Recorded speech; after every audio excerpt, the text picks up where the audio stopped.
સુરત શહેર police sector 2ના zone 6ના તમામ police સ્ટેશનના 2021, 22, 23 અને 24ના પાસા હેઠળ ગયેલા આરોપીઓ જે છૂટીને પાછા આવી ગયેલ છે તેમને બોલાવી કાયદામાં રહેશો તો ફાયદામાં રહેવાની સમજ આપવામાં આવી હતી। જે ફરિયાદોએ ફરિયાદ કરેલ હતી તેમનું 4 વર્ષમાં કોઈ નિકાલ નહીં આવેલ હોય તેમનું કોર્ટ સાથે સંકલન કરી તે ફરિયાદનો પણ નિકાલ કરવામાં આવશે। સુરતના ભેસ્તાન પોલીસ સ્ટેશન ખાતે આજે ઝોન 6ના નાયબ પોલીસ કમિશનરની અધ્યક્ષતા હેઠળ પાસા અટકાયતી, શરીર સંબંધિત અને મહિલા સંબંધિત ગુનાઓને લઈને વિશેષ મિટિંગનું આયોજન કરવામાં આવ્યું હતું।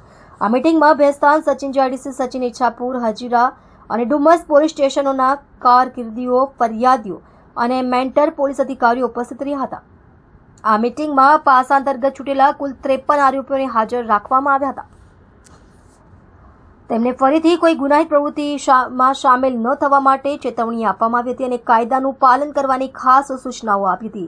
મહિલા અને શરીર સંબંધિત ગુનાઓના ફરિયાદીઓની સંખ્યા 81 હતી જે આ મિટિંગમાં હાજર રહ્યા હતા।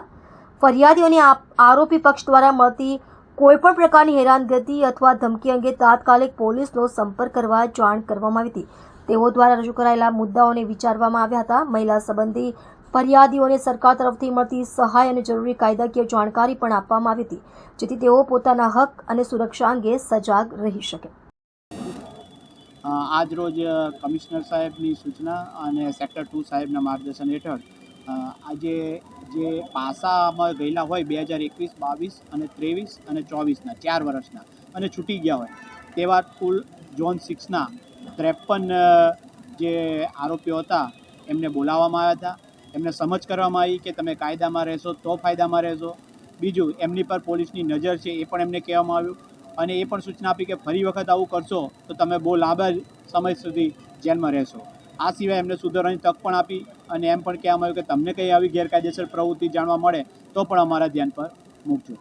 આ સિવાય જે બીજા ફરિયાદીઓ હોય એ 2021, 22, 23 અને 24ના વર્ષના ટોટલ 4 વર્ષમાં શરીર સંબંધી જે કોઈ ફરિયાદીઓ હોય એમને પણ બોલાવવામાં આવ્યા।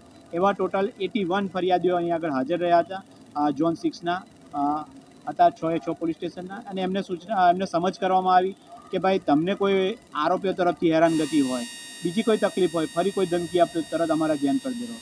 તો અત્યારે અમને એ જાણવા મળ્યું કે કોર્ટમાં હાજર નથી રહેતા આરોપીઓ, એના કારણે કેસ પેન્ડિંગ રહે છે। તે બાબતે અમે કોર્ટ સાથે સંકલન કરીશું, કોર્ટ ડ્યુટીને પણ બોલાવીશું અને સમન્સ બજીને એ લોકો હાજર રહે, એમના કેસનો જલ્દી નિકાલ આવે એ માટે પણ પ્રયત્ન કરીશું।